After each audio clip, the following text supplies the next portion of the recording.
तो आज हम यहाँ पर क्या करने जा रहे हैं, यहाँ पर हम 9th क्लास का एनसीईआरटी का जियो का चैप्टर फर्स्ट, जो बेसिकली किसकी बात करता है, इंडिया के अंदर जो उसकी साइज है, कितना बड़ा है, क्षेत्रफल क्या है, नदियां कितनी हैं, पड़ोसी राज्य कौन से हैं, और लोकेशन किस स्थान पर वो चीज है, उसके बारे में यहाँ पर बात करने जाएंगे। तो प्लीज गाइस चैनल को शेयर कीजिए, लाइक कीजिए, सब्सक्राइब कीजिए, ताकि आने वाले टाइम पे आप लोगों को जो भी रेलिवेंट टॉपिक्स हैं या जो भी वीडियोस हैं वो मिलती रहे। इसी के साथ शुरू करते हैं। यहाँ पर सबसे पहले तुमको ये चैप्टर है तुम्हारा, ठीक है, क्या है ये, साइज एंड लोकेशन की बात करते हैं। तो India is one of the ancient civilization in the world. India पुराने समय में, ठीक है, डेवलप हो चुका था, एनिशियंट सिविलाइजेशन, सभ्यता की सोसाइटी है, जो भी कह सकते हो आप इसको। It has achieve multiple facet socio economic progress during the last 5 decades। मतलब लास्ट 5,000 या 500 सालों तक ये क्या कर रही है, देखती आ रही है कि इकोनॉमी में क्या क्या चेंजेस आ रहे हैं। इकोनॉमी मतलब जो चीजें पैसे से जुड़ी हुई होती है, किससे जुड़ी होती है, पैसे से जुड़ी हुई होती हैं। It has moved forward, displaying remarkable progress in the field of agriculture industry, technology and overall economic development।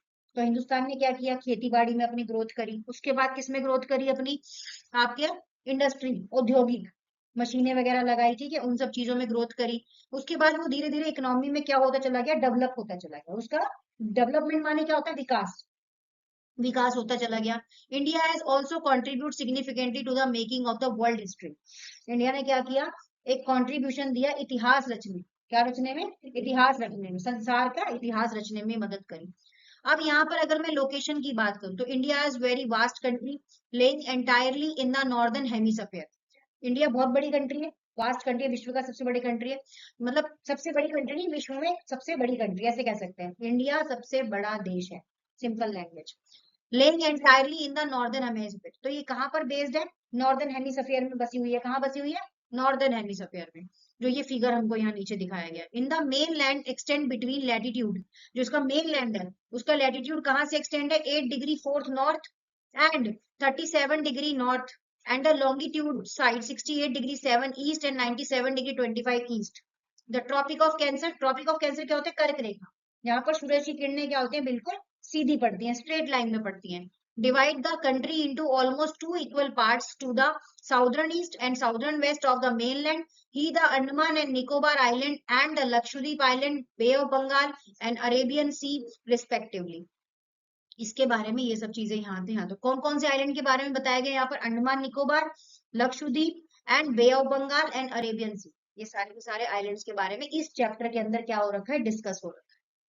अब इस पे आपको मिल गए नोट्स। अब देखो क्या है, सबसे पहले अगर इसमें जो कॉमन नोट्स निकाले गए हैं वो क्या है कि location, India is laying entirely कहाँ पर लेड है, नॉर्दर्न हेमिस्फीयर पे लेड है, ठीक है, उत्तरी गोलार्ध बोलते हैं उसको, क्या बोलते हैं, उत्तरी गोलार्ध।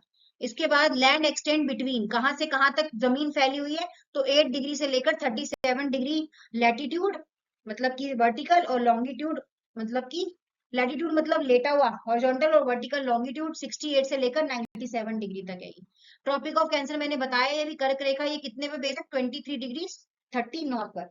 Divided India into almost 2 equal parts. अगर मैं यहाँ पर इसकी बात करूं, तो जैसे मानो कि ये आपका एक अर्थ है, उसके अंदर ये आपकी क्या हो गई, ये आपकी हो गई आपकी लैटिट्यूड, और ये आपकी क्या हो गई, लॉन्गिट्यूड, ठीक है। ये जो लैटिट्यूड वाली रेज है ना, ये आपकी क्या है, ये आपकी है ट्रॉपिक ऑफ कैंसर, है ना। और ये क्या कर रही है, अर्थ को 2 हिस्से में बांट रही है, एक हिस्सा ये हो गया और एक हिस्सा ये हो गया। कितने हिस्से में बांट रही है, 2 हिस्सों में यहाँ पर क्या कर रही है, डिवाइड कर रही है। आई होप आपको समझ आया समझ। अब इसके बाद आगे बात करते हैं साइज की। साइज हमने पढ़ा, पीछे नहीं पढ़ा अभी। तो India total area account about 24 degree 2.4 of the total geographical area of the world. तो अगर 2.4 कितना जोग्राफिकल एरिया है, मतलब कितना प्राकृतिक क्षेत्र है, 2.4%। It is the 7th largest country in the world. तो 7वें नंबर पर आती है इंडिया, लार्जेस्ट कंट्री के 7वें नंबर पर आती है India. India has a land boundary about 15,200 kilometre, जो उसकी लैंड बाउंड्री है, मतलब जहां तक जमीन है, वो कितना है, 15,200 kilometre. Total length of coast line of main land, coast line मतलब समुद्री इलाकों से लेकर जो मेन लैंड की टोटल लेंथ है वो कितनी है, 7,516। Including Andaman and Nicobar and Lakshadweep, सारे आइलैंड इसके अंदर इंक्लूड होते हैं। आई होप आपको समझ आया होगा। एक मिनट। इसके बाद India is bounded by mountain the north west, north and north east, south of about 22 degree north and latitude is begin to taper extend towards the Indian ocean, Arabian sea, bay of Bengal, ये सब चीजें आपको देखने को मिलती हैं। Standard meridian time क्या है हिंदुस्तान का, वो है 82 डिग्री 30 ईस्ट। पास कहाँ से होता है, मिर्जापुर, जो कहाँ है, उत्तर प्रदेश के अंदर है। Taken standard time of India, अगर आता है कई बार ये, अगर मैं इसको यहाँ पे अंडरलाइन करके बताना चाहूँ तो ये चीज आपको पेपर में देखने को मिलती है एज इट इज ऑप्शन में। किसमें देखने को मिलती है, ऑप्शन में, कि इंडिया का यामोत्तर समय कितना है, क्या है, यामोत्तर समय, तो वो कितना है 82 डिग्री 30 ईस्ट। उसके बाद मैप भी दिया गया है इसके बाद। Good evening, good evening. ये जो अभी हमने पीछे पढ़ा ना, ये सारा वो है, क्या है, area of the world from figure, जो मैंने पीछे पढ़ाया, India is the 7th largest country, पढ़ाया ना अभी। उसके बाद India has a land boundary कितनी है, 15,200 किलोमीटर की है। The total length of coast line से कितनी है, 7,516 किलोमीटर है ना। समुद्री इलाकों से इंडिया की बाउंड्री जो है वो कैसी है, यंग फोल्ड माउंटेन है, मतलब पहाड़ी इलाकों में माउंटेन से घिरा हुआ है ये। और ये 22 डिग्री नॉर्थ लैटिट्यूड है। और इसके अंदर Gujarat, Arunachal Pradesh, standard meridian time मैंने अभी पीछे बताया 82 डिग्री 30 यामोत्तर समय। इंडिया एंड द वर्ल्ड की अगर बात करें तो India land mass has a central location between east and waste.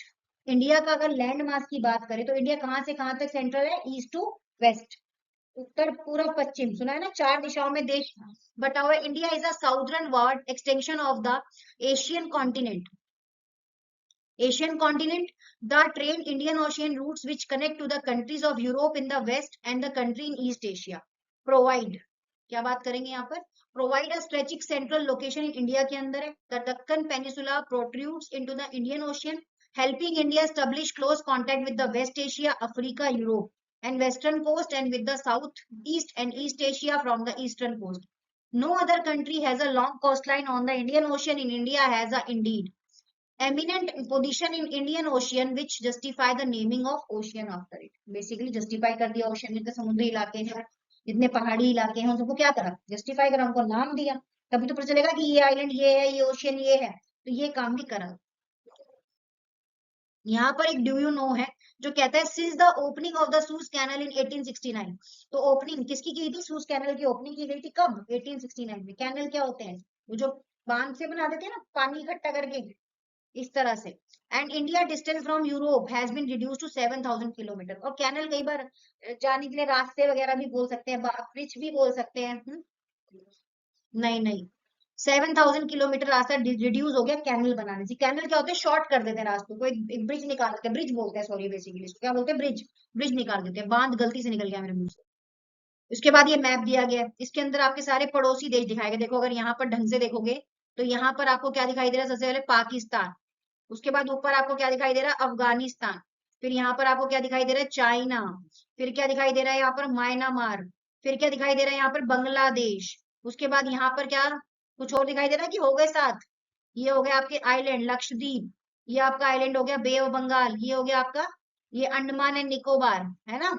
ये पूरा मैप जो लोकेशन बताई हुई है कि कहाँ पर कौन सी चीजें हैं, है ना। इंडिया के अंदर पड़ोसी राज्य भूटान, बांग्लादेश, ये है। India is the contact with the world have a continue through ages, but her relationship through the land and roots are much older than her maritime। ये आपकी बुक से आप इंडियन नेबरी कंट्री के जो मैंने आपको यहाँ पर दिखाए थे सारे, देखो यहाँ पर दोबारा से है ये, क्या है, सबसे पहले है चाइना, पलट गया वो, मतलब मैप जो है उसके अंदर चाइना, जितनी भी नेबरिंग कंट्री, कितनी नेबरिंग कंट्री है, 7। कौन कौन सी, China, Bangladesh, Bhutan, Pakistan, Afghanistan, Myanmar, 6-7 total है। उसके बाद इंडिया एंड द वर्ल्ड, जो टॉपिक पीछे दिया ना उसी के नोट से, क्या है, the India land mass has a central location, मैंने बताया ईस्ट टू वेस्ट में फैली हुई है। और कहाँ पे है ये, southward extension Asia continent पे फैली हुई है। The trans Indian ocean routes connect the countries of the Europe in the west and countries of east Asia. European countries कहाँ पर है, वेस्ट में, और बाकी ये जो ईस्ट एशिया की कंट्री है वो कहाँ पर है, ईस्ट एशिया में, जैसे भारत हो गया। No other country has long as coast line on Indian ocean as India has, ऐसी कोई कंट्रीज नहीं है जहां पर सबसे ज्यादा आपको इंडिया के अंदर कोस्ट लाइन दिखाई देगी। And India contacts with the world have continue through the ages, हर जगह से कांटेक्ट करती है, चारों कोनों से मिली हुई है, इस तरह से कह सकते हैं। यहाँ पर स्पीशीज है, मुस्लिम है, अदर मर्चेंडाइज है, जो डिफरेंट कंट्रीज से इंडिया में आते हैं और यहाँ पर इन्फ्लुएंस टूरिस्ट स्ट्रक्चर्स हैं, आर्किटेक्चर स्टाइल्स हैं, डोम्स हैं, डोम्स मीनार्स हैं, आपको यहाँ पर देखने को मिलेंगे। क्या क्या दिखाई देगा? मूर्तियां मिलती हैं यहाँ पर देखने के लिए। आप जैसे कहीं जगह पे गए, आपको ऐसे गुम्बद टाइप का दिखाई देता है, कैसे बताओ? कुछ इस टाइप की शेप्स आपको दिखाई देती हैं, कैसे बताऊं? ऐसे गए और इस टाइप का कुछ शेप आपको दिखाई देती है यहाँ, ऐसा। और नीचे पिलर बना होता है, देखिए गुम्बद, इसको गुम्बद बोलते हैं। अरे गुरुद्वारे जाती है, उसके ऊपर ऐसे करके गुम्बद नहीं बना हुआ, तो वो क्या बता रही हूँ मैं, वही चीजें हैं ये। और ये फिर से वही कंट्री का चार्ट आ गया आपका, जो पूरा प्रॉपर बताया हुआ है। तो ये था ज्योग्राफी के नोट्स, इतना ही है, इसमें और कुछ नहीं है। इसमें आता क्या क्या है, इसमें आएगा आपसे पूछेंगे कितने किलोमीटर तक फैला हुआ है, यहाँ उत्तर का समय क्या है, कोस्ट लाइन कहाँ से कहाँ तक बिछी हुई है, स्टैंडर्ड मेरिडियन टाइम और अरुणाचल प्रदेश से 2 घंटे में कैसे फर्क है, क्योंकि अरुणाचल प्रदेश कर्क रेखा के पास नहीं पड़ता, दूर पड़ता है ट्रॉपिक ऑफ कैंसर से, इसलिए वहां पर 2 घंटे का समय का अंतर आता है। घंटे में नहीं, सूर्य की किरणें लेट पड़ती हैं, सिर्फ सूर्य की किरणें लेट पड़ती हैं, यानी कि टाइम यहाँ पर 8 बजे तो वहां पर 10 बजेगा, नहीं, ऐसा नहीं। वहां पर भी 8 ही बजेगा, लेकिन जो सूरज की किरण है वो लेट पड़ती है, क्योंकि वो ट्रॉपिक ऑफ कैंसर से दूर है। 2 घंटे का अंतराल क्यों दिखाई देता है, ऐसे भी पूछा जाता है कई बार। 2 घंटे का अंतराल तो वो इसलिए दिखाई देता है कि ट्रॉपिक ऑफ कैंसर के नियर कौन सी चीजें हैं, ट्रॉपिक ऑफ कैंसर से कौन सी दूर है। और 82°30 के हिसाब से समय नापा जाता है, इसलिए 2 घंटे का अंतर दिखाई देता है। ये चीजें हैं, पूरा क्वेश्चन है, कन्याकुमारी गुजरात, हर एक तरह के क्वेश्चन इसमें आपको देखने को मिले। तो ये था ज्योग्राफी का हमारा चैप्टर, जो हमने आज 9th क्लास का किया है। और इसके नोट्स जो है इंग्लिश मीडियम वाले इसी में से बना लेंगे, इजी हो जाएगा ना। नोट्स के लिए इससे बाहर कुछ नहीं आएगा पेपर में, जितने नोट्स मैंने बताए हैं यहाँ। ठीक है, इसको अच्छे से पढ़ लेना, नोट्स पढ़ लेना। पता है ये नोट्स बनाने का चैप्टर, चैप्टर आप पढ़ रहे हो, पूरा चैप्टर बिखरा हुआ है। ये नोट्स आपको दे दे क्या है, छोटे। फिर भी अगर चैप्टर पढ़ने के बाद मेरी दिमाग पे बात हिट ना हो, हिंदी वालों को अगर फिर भी मेरी बात दिमाग में हिट ना हो, तो मुझे वो बताना, मैं हिंदी में भी ट्राई करूँ। ठीक है, thank you for joining us.